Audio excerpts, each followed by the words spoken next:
Hello, welcome everyone. This is the International Peace Coalition. This is our 52nd meeting. Bienvenue à tous, donc c'est la 52e coalition internationale pour la paix, deuxième rencontre de la 52e rencontre de la coalition internationale pour la paix. Ça fait maintenant un an que nous avons lancé cette mobilisation de la coalition internationale pour la paix. Bienvenue à tous.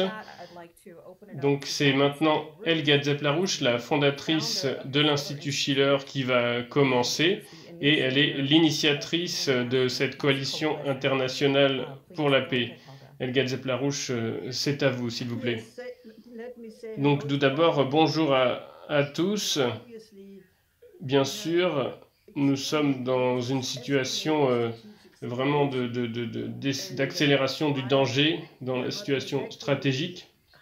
Nous n'oublions pas bien sûr la situation horrible qui a lieu à Gaza. Nous aurons des vidéos du professeur Boyle. Nous voulons tout de même nous concentrer aujourd'hui sur l'accélération folle de la situation en Russie, l'escalade dans laquelle nous sommes là-bas, qui peut très vite aller hors de contrôle. La semaine dernière, au milieu de la semaine dernière, après, il y a 8 ou 10 jours, il y a eu 3 attaques sur des systèmes d'alerte précoce, des radars d'alerte précoce du système russe, dont l'un a été abîmé, un deuxième à Armavir, à Orsk, également un autre à Orsk.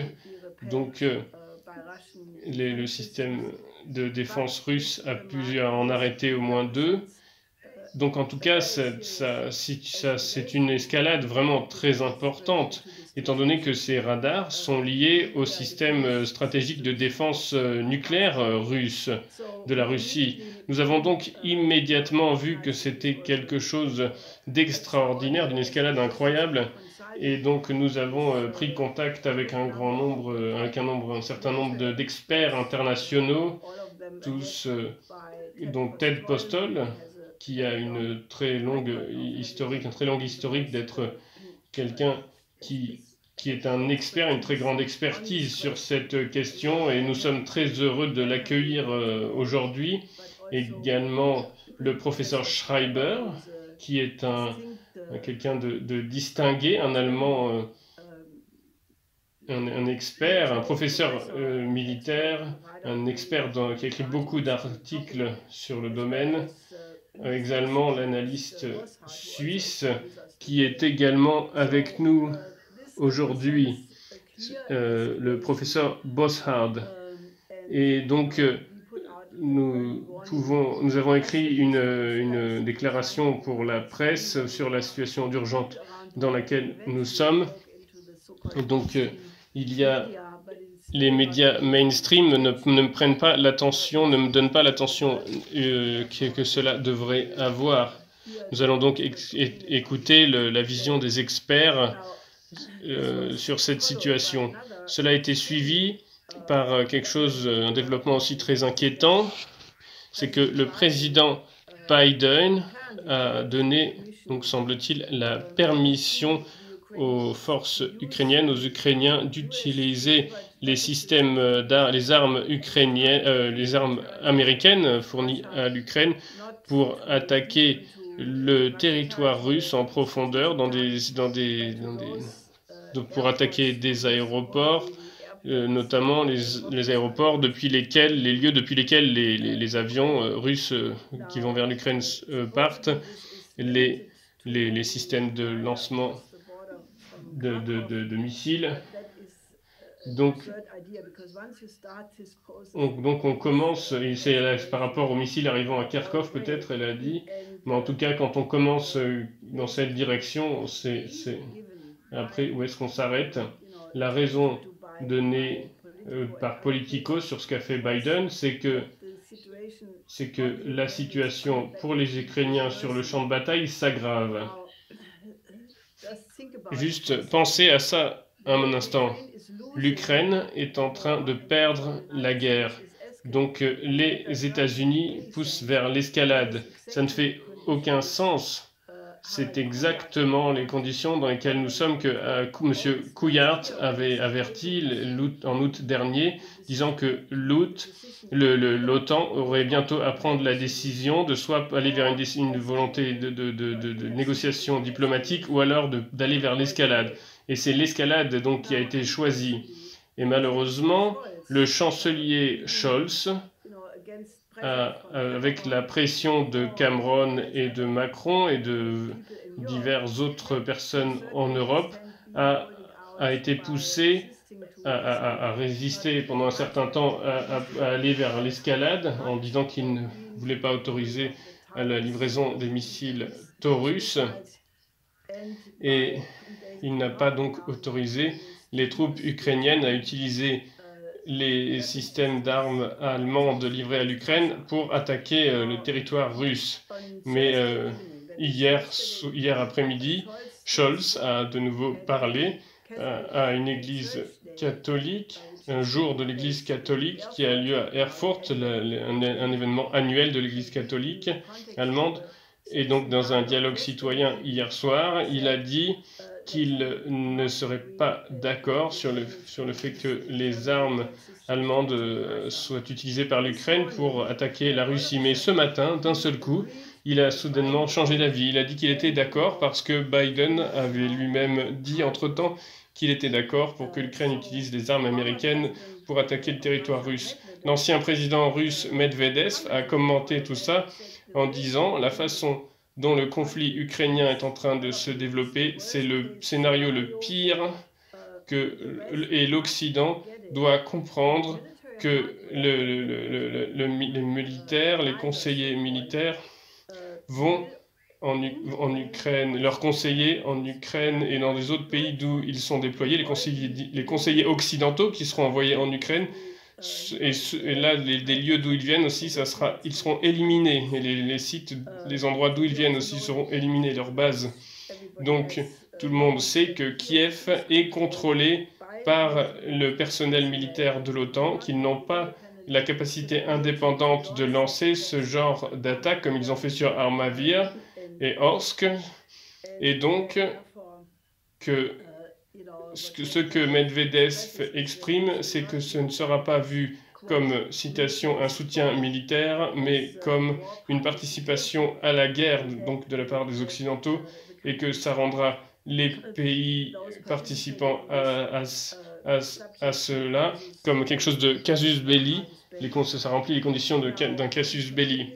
Et on s'attend généralement à ce que la Russie, avec les attaques sur le système de radar, pour les armes nucléaires, donc les experts, nous allons entendre des experts qui vont commenter là-dessus ensuite, mais le grand danger, c'est que les conditions où la doctrine nucléaire russe pourrait donc être mise en application, parce que ce sont des cibles qui sont destinées donc à avoir à faire des avertissements précoces pour s'il y a une ogive nucléaire ennemie qui arrive sur les territoires russes. Donc c'est le territoire russe qui est mis en danger par ces attaques sur ces systèmes. Et quand le président Poutine a rendu visite une visite à Tachkent, il a réagi à des déclarations faites par des leaders des pays baltes, comme le leader de l'Estonie, Kallas, qui a dit que l'OTAN doit agir pour forcer la Russie à tomber down to its knees. C'est vraiment à tomber vraiment très bas, quoi. Et donc, en tout cas, pour un pays qui de cette taille, c'est assez prétentieux. Et donc, Poutine a dit que ces pays devraient penser à ce que ça veut dire d'attaquer une puissance nucléaire d'une population de la population pour un pays d'une population de 2 millions d'habitants. Et donc, si on pense à ce qui s'est passé avec la réaction d'Israël, à ce qu'a fait la Cour internationale de justice et le procureur de la Cour pénale internationale, c'est-à-dire aucune réaction, ils disent qu'ils ne prennent pas du tout en compte. Donc on a une situation terrible et on a aussi l'OTAN globale dans le Pacifique qui se met dans un conflit avec la Chine. Donc c'est très clair que nous sommes dans une trajectoire dans laquelle l'existence de la civilisation est mise à risque si nous n'arrêtons pas cette dynamique. Donc nous réitérons notre appel à vraiment absolument arrêter cette escalade et à aller vers une solution diplomatique dans ces trois régions, que ce soit ces trois régions notamment, et avec la proposition pour ce qui est de l'Ukraine, avec la proposition proposée par la Chine et le Brésil, qui est beaucoup plus approprié que ce qui est proposé par la conférence soi-disant pour la paix qui est prévue d'avoir lieu en Suisse. Et vraiment, il faut qu'au niveau international, une solution diplomatique soit mise sur la table, car si cela va mal, ça pourra être l'Armageddon pour toute la civilisation. Je veux donc m'arrêter là et rendre ici maintenant la parole. Merci beaucoup, Helga. C'est vraiment incroyablement important que nous soyons tous ici. Je suis très honoré que de donner la parole maintenant au professeur Theodore Postol, qui est un professeur émérite de sciences, technologie et sécurité nationale au Massachusetts Institute of Technology, expert en armes nucléaires, donc aux États-Unis, mais expert mondial.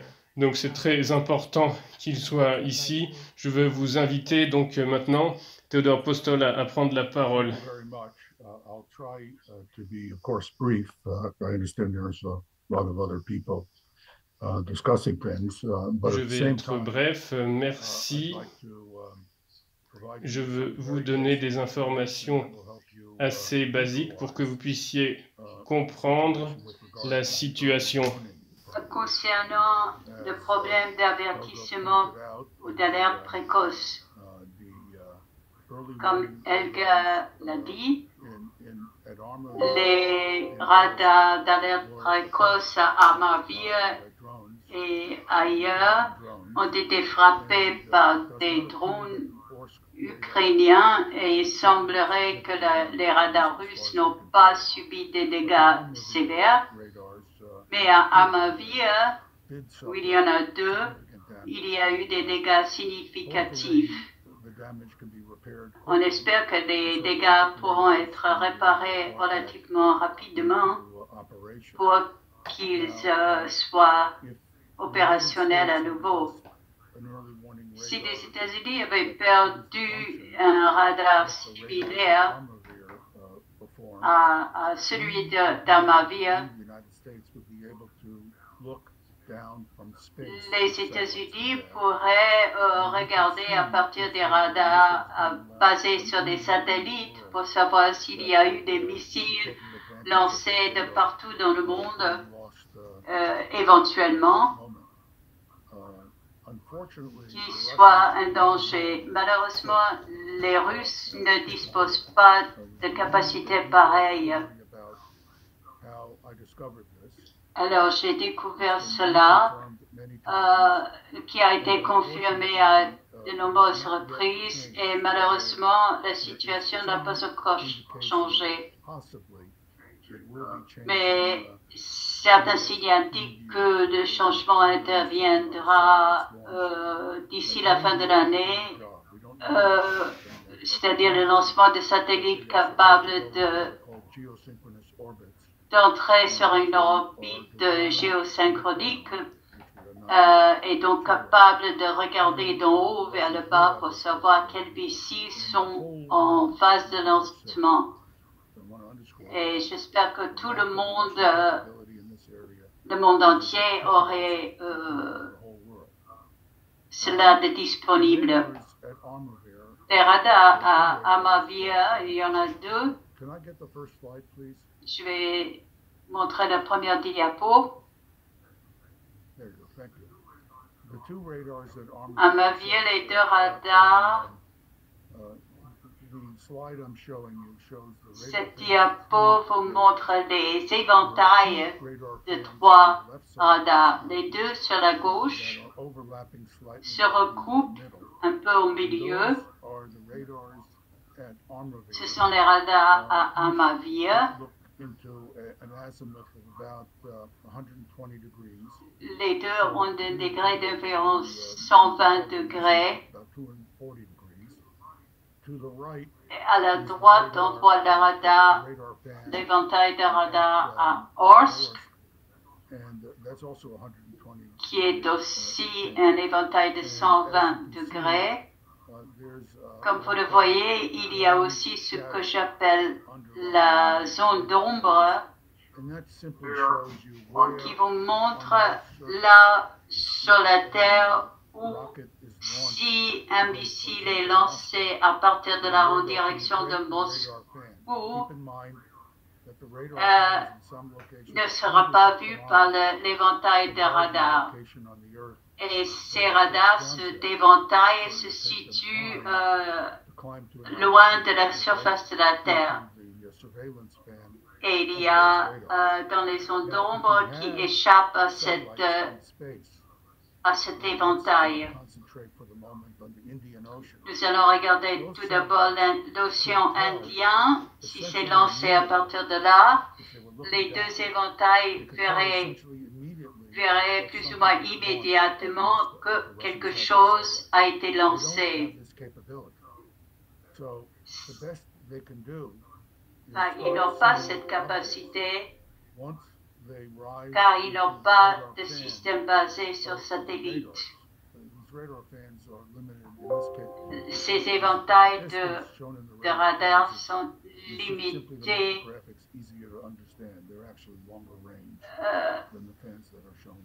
Les éventails sont en réalité un peu plus longs que ce que vous voyez.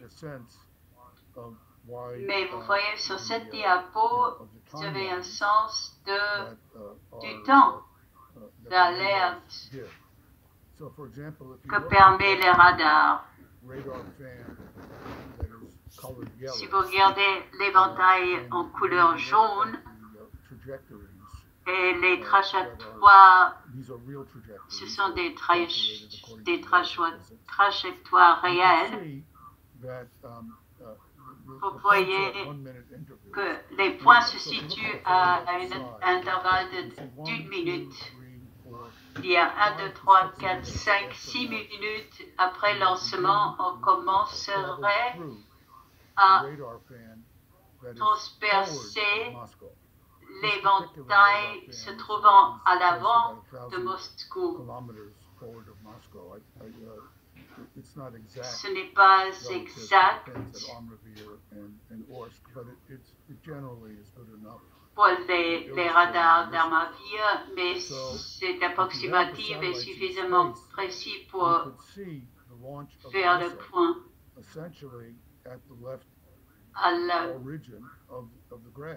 À la gauche, on voit on verrait à partir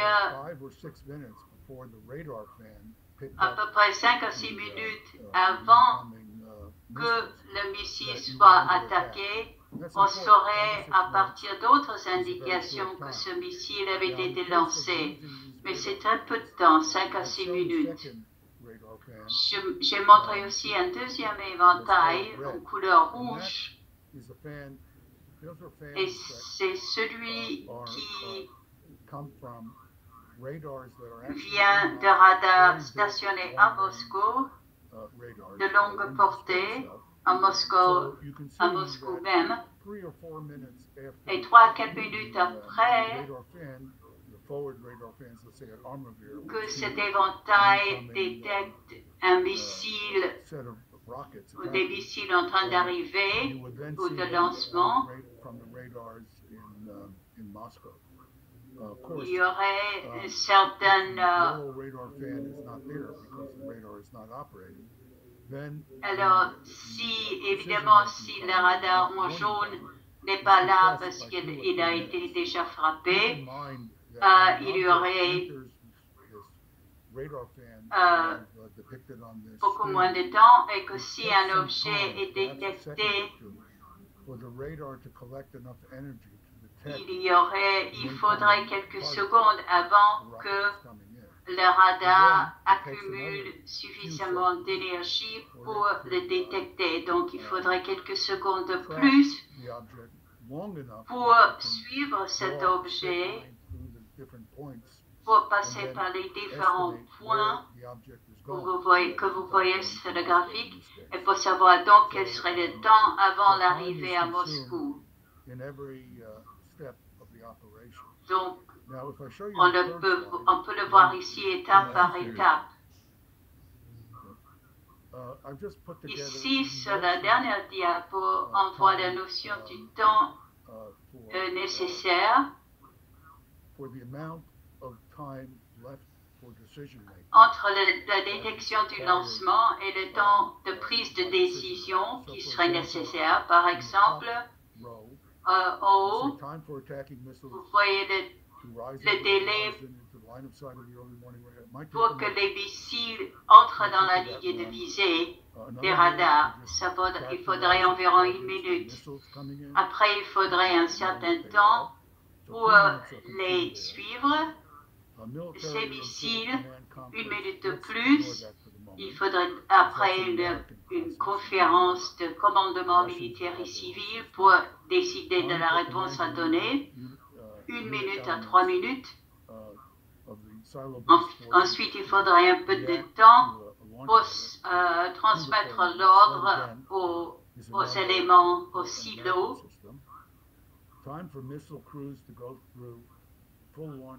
Après, il faudrait environ 1 minute à 3 minutes pour les procédures de lancement. Et ensuite, il faudrait du temps pour que les missiles s'éloignent du silo. Il faut attendre ce temps-là parce que le missile doit s'élever à une certaine distance du silo pour éviter le danger qui en résulterait autrement. Donc, il faudrait qu'ils grimpent à une certaine distance dans l'atmosphère au-dessus du silo. Voilà les délais d'alerte en question dont les Russes doivent tenir compte.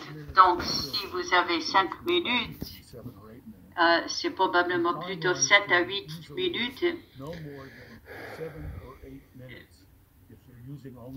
Mais si les Russes ne dépendent que des radars basés à Moscou pour faire leur décision,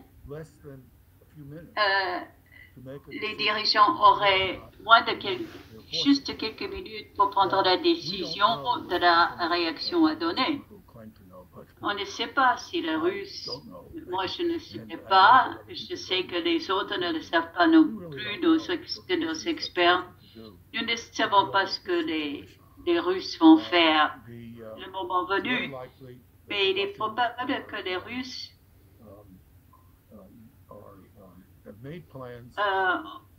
ont des plans, disons, assurer que le lancement de nos missiles se produise d'une manière ou d'une autre.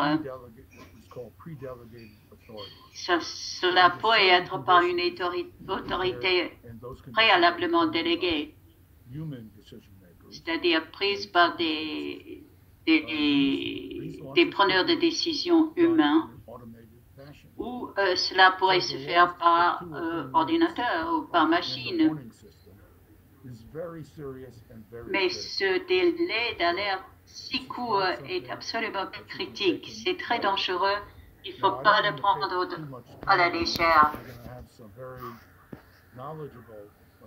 Je ne veux pas passer trop de temps là-dessus parce qu'il y en a d'autres, comme le colonel Black, qui, du point de vue militaire, peuvent en parler plus, mais cela suffit et je serais très contente de discuter plus du côté militaire s'il y a du temps pour cela plus tard, mais je préfère que les experts militaires l'évoquent tout d'abord. Merci. Thank you very much, Ted. Merci beaucoup, Ted Postol. Cela nous éclaire beaucoup et nous montre le danger. Je voudrais prendre juste ce clip pour l'extraire et le distribuer, si vous le permettez. Et si les gens veulent les diapos, je peux les envoyer. Bon. Mais il faut juste mettre dans le message comme objet diapo de la présentation. Je demanderai maintenant à Aigues si elle a une réponse à Ted Postol avant de continuer. Je pense que c'est extrêmement important de diffuser ces informations. C'est une question époustouflante et on se demande comment les dirigeants peuvent jouer avec un tel danger. Et bien qu'ils soient au courant, ces dirigeants continuent à jouer le jeu. Si vous pouvez, aux participants, si vous pouvez nous aider à alerter ces dirigeants. C'est un point très important. Il ne faut pas assumer ou supposer que les décisionnaires politiques comprennent le sérieux de ce problème de système d'alerte précoce de la Russie.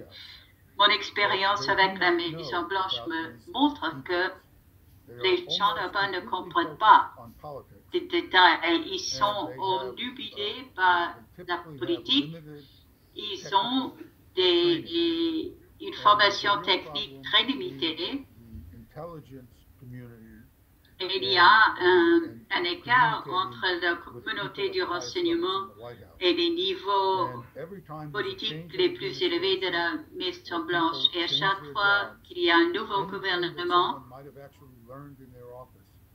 tout ce que les fonctionnaires ou les responsables du gouvernement précédent ont appris est perdu. Donc, il ne faut pas supposer que les gens soient bien informés. Je souligne cela avec la plus grave inquiétude.